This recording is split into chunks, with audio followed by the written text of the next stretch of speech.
My name is Blessing. I'm a program leader and researcher at Leeds Trinity University in the United Kingdom.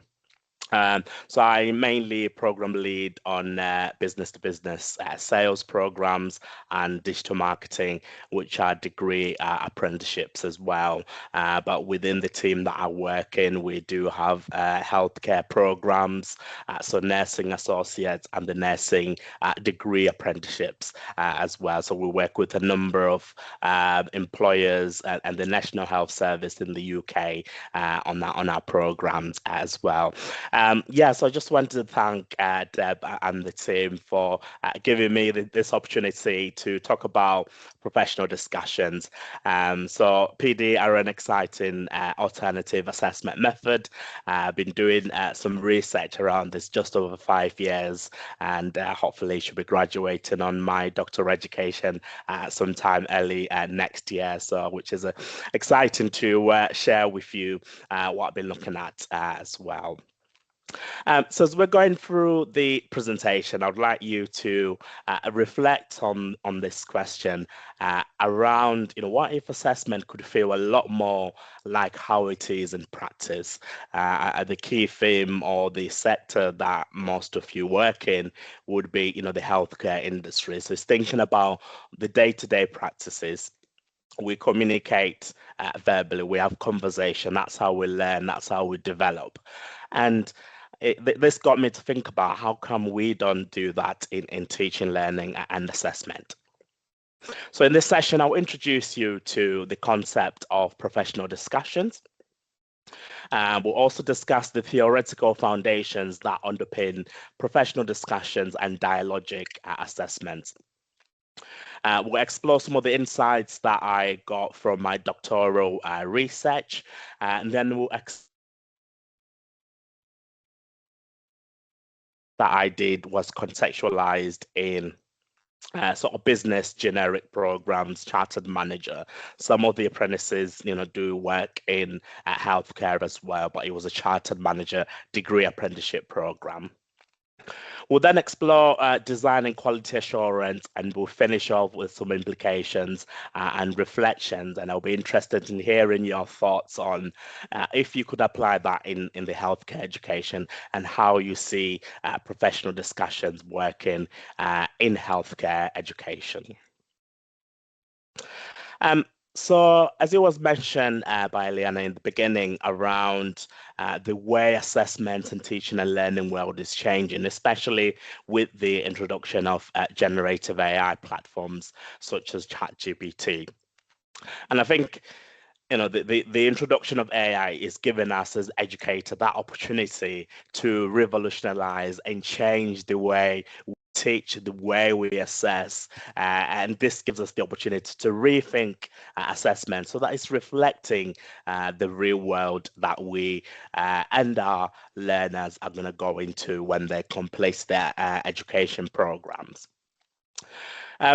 So a lot of the assessment methods are written exams, essay that focuses a lot more on knowledge recall. And as professionals, knowledge recall is not important. We can grab a book, we can do some research and enhance ourselves to recall on those areas. There are many challenges that we're facing. There's limited space for reflection in written assessments and that professional judgment, especially in those professions like in healthcare, where reflection is really key to ensure that there's a person-centered approach to reflect on how the learner is applying what they're learning and that professional judgment. These old methods, do not reflect how professionals communicate, as I mentioned in the beginning. As professionals, we communicate on a day-to-day basis through meetings, through discussions and trainings. So we need to be able to exemplify that in teaching and learning. Written assessment methods are vulnerable to AI-generated content. If we're to go on ChatGPT right now, Copilot, and many other platforms, it can generate an essay and provide an answer. But that doesn't mean the learner has learnt anything. But then this provides us with the need for that dialogic, inclusive, AI resistant tools. And this is where professional discussions and dialogic assessments come into it. So you're probably wondering, what is a professional discussion? And you might have heard of the term before. So a professional discussion is a structured, guided conversation between the learner and an assessor or an educator. In degree apprenticeships in the UK, we mainly use it as a summative assessment method to assess the apprentices' endpoints or their summative assessment to demonstrate if they have developed that knowledge, skills, and behaviors that are stipulated in their apprenticeship standard that they're working towards. So if they're a nursing associate or a nurse apprentice, we use that method to assess their knowledge, skills, and behaviors for that practice. There's been increasing use of professional discussion as a formative assessment as well. So throughout the program, as part of their assessments, we use professional discussions to assess their knowledge and use that to change the way we teach. A PD helps to demonstrate understanding, so the learner has that opportunity to go into a lot more detail about the different areas that they're working on to demonstrate their learning and development. And the good thing about a professional discussion, it's a two-way conversation. It gives the opportunity for the learner to co-create knowledge whilst in that discussion. They also contribute to feedback as well. They reflect on how they've performed, and they actually get feedback from the assessor in real time as well. So they don't have to wait weeks, which is what we do on traditional written assessment or exams, where it takes weeks or months to get that feedback. They're able to address their misconception during the live discussion as well. There's both emphasis on those technical and human skills. So professional discussions gives us that opportunity to humanize teaching, learning, and assessment, and using our voice as part of that. As an example, so a healthcare student could use a professional discussion to explain decision making that they've used in a patient scenario, drawing on evidence, empathy, and ethical reasons. So why did you use that specific approach? What benefits did it bring? And you can actually unpick those theoretical frameworks and academic theories that you apply in this.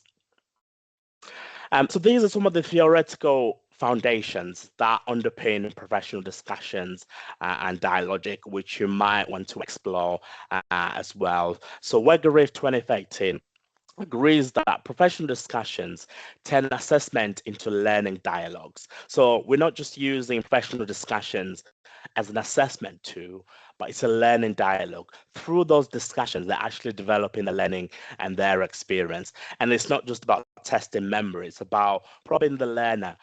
Why did you do this? Why did you do this in this way? What did you learn from it? And what does the future look like? Which is limited when you're writing a written piece of work.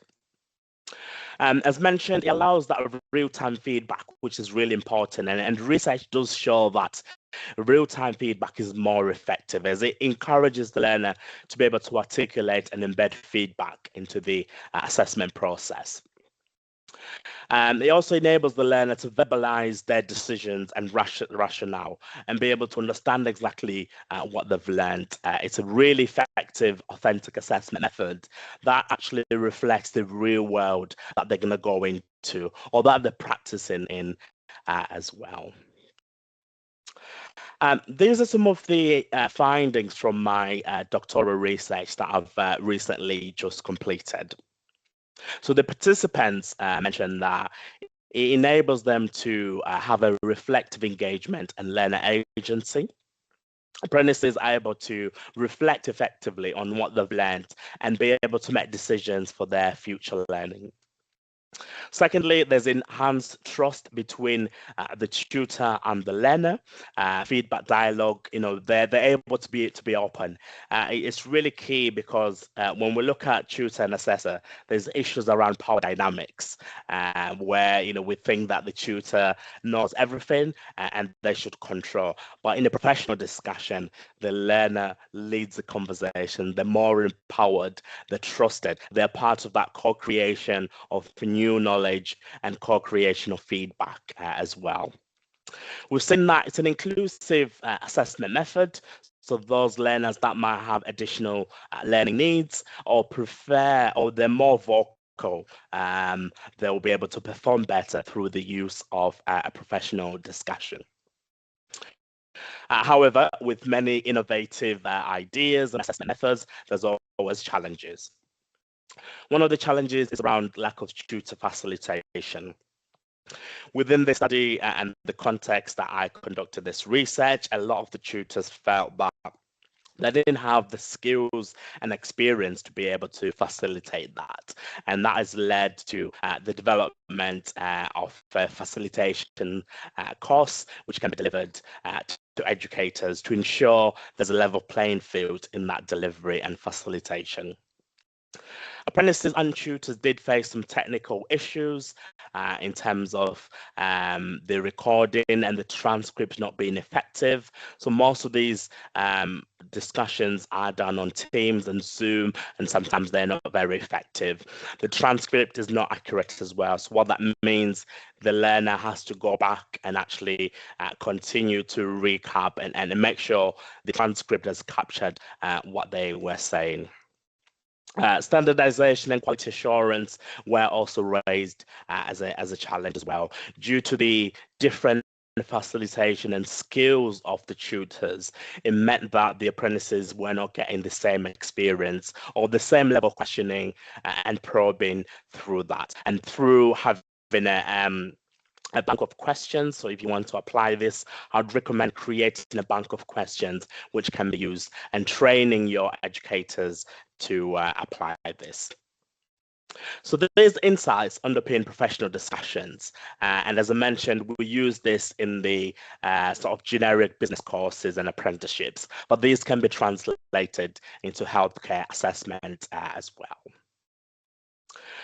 So this is a professional discussion conceptual framework that I've developed, which can be applied in different sectors. So these are the key elements of a professional discussion. It starts off with pedagogical foundation. So it's feeding into experiential learning by Kolb, dialogic pedagogy, situated learning, and communities of practice as well. So this is the starting point. So it's about thinking about that pedagogical foundation. For healthcare, there is that experiential learning and situated learning within that, and it's thinking about that as well. There's communities of practice as well. So it's thinking about how people come together. So professional discussions that don't have to be done by a tutor and an assessor as well. It can be done in small groups of apprentices or learners and building that communities of practice. Second element of this conceptual framework is reflective dialogue and engagement as well. So, encouraging our learners to reflect in and on action. And bringing in that dialogical learning through that as well. Feedback and dialogue is also an important element as well. The facilitation quality, as I've already discussed, that's really key when you're facilitating professional discussions. Ensuring there's that inclusivity and accessibility as well. So offering that choice to a learner to say, you've got an option to use this as an assessment method. And finally, assessment for development as well is another element. So all these different theoretical frameworks underpin professional discussions.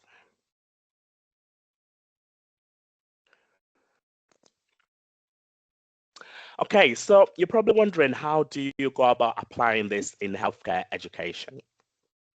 So in healthcare context, there's a strong emphasis on that technical competence and human-centered skills that are really key for those professionals.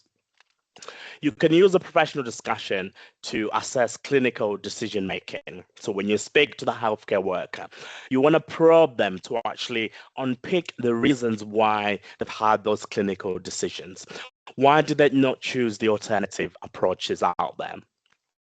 You'll be able to assess empathy and communication as well. So during that live discussion, they are using verbal communication through that. So you'll be able to unpick their communication skills and the empathy, ethical reasoning and teamwork reflection as well. So potentially you could use it to discuss a complex patient case. So as a manager or a mentor of that learner, you could bring in a case study or a real life case of a complex patient, and then you can have a discussion about some of the actions and reflection on alternative as part of that discussion. So as you can see, there's elements of teaching and learning within that discussion, but also you can use it as an opportunity to assess their knowledge, skills, and behaviors as well.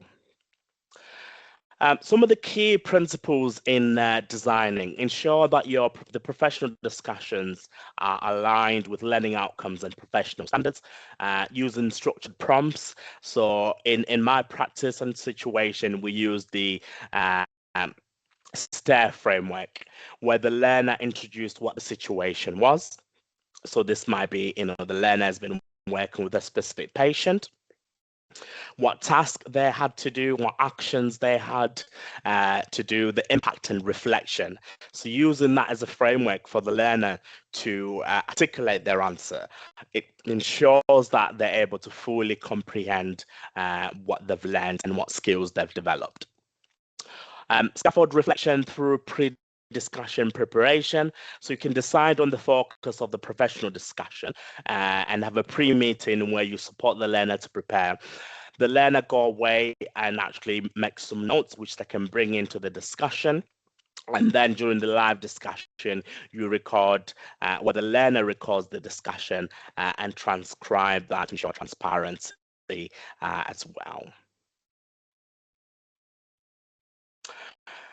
One of the areas that I've learned in terms of ensuring effectiveness and good quality assurance and inclusivity in this work is to have a rubric. So it's about having a rubric specifically for professional discussions. As you might appreciate, it's going to be different from written essay rubrics. This encourages more around thinking about their communication skills, how they responded to questions, how they're feeling during that as well.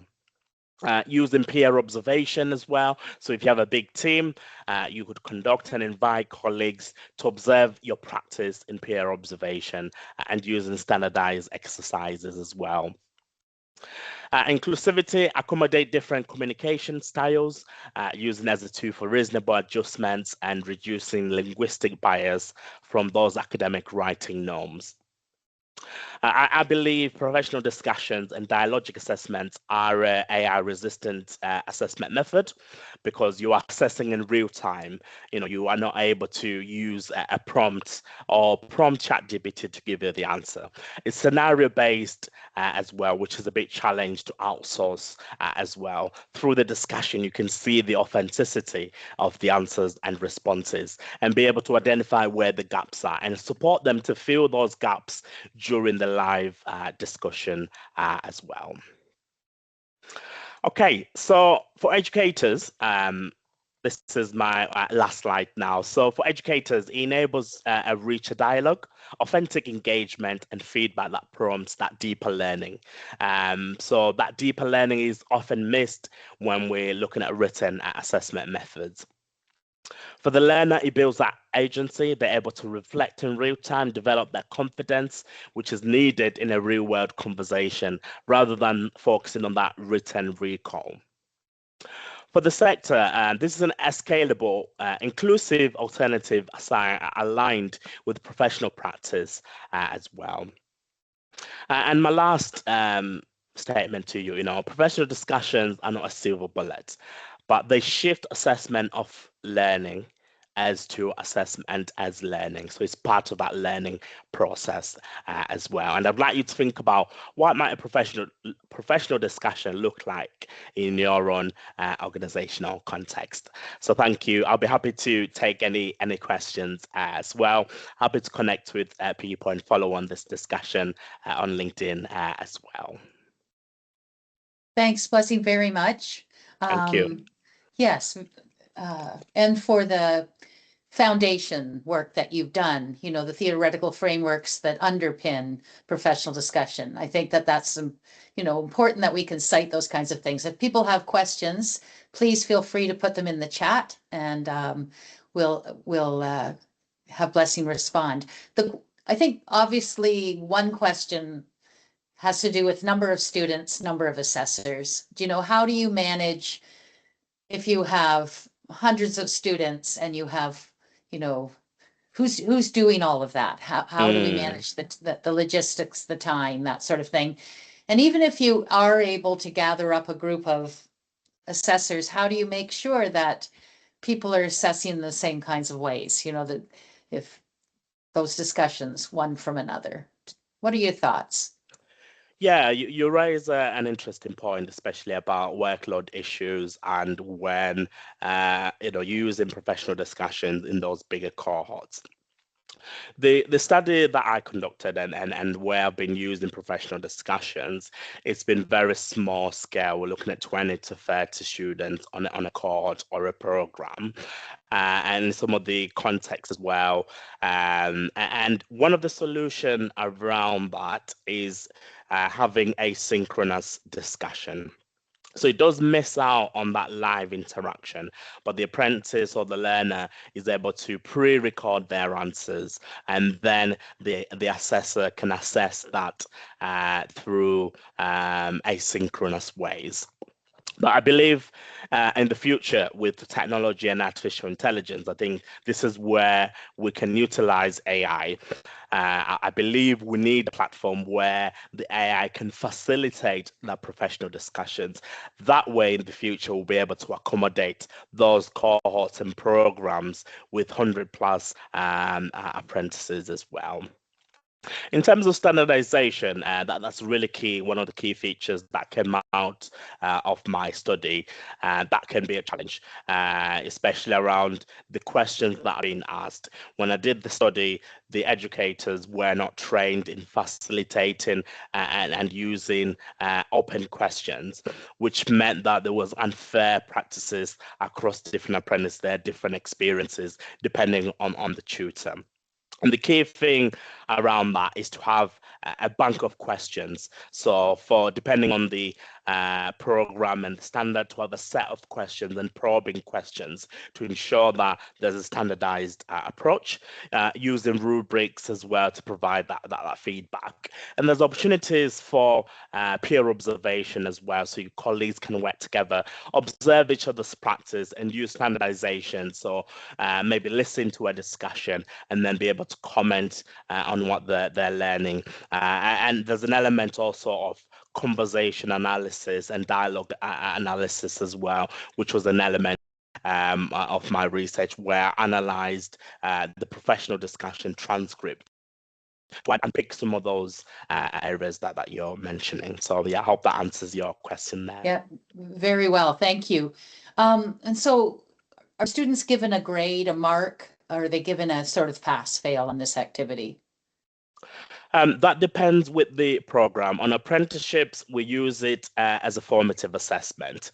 But as part of that, they are building their portfolio, which they present. So that portfolio at the end becomes their summative assessment as well. And the external examiner, does grade that in terms of pass, merit, or distinction. So the professional discussion is one of the assessment methods in UK degree apprenticeships, where they have to do a professional discussion, and that is graded as well. But as part of the formative assessment, and when they're building that portfolio, it's not graded. It's mainly it has been met, not met, or in there's some areas of development, and we support them throughout the program to ensure that it has met the requirements and ready for the endpoint assessment. Okay, and one last question before we move on. So you could take ChatGPT and train, create your own AI app to be to dialogue with students in this way. Have you given that a try yet? No, that was one of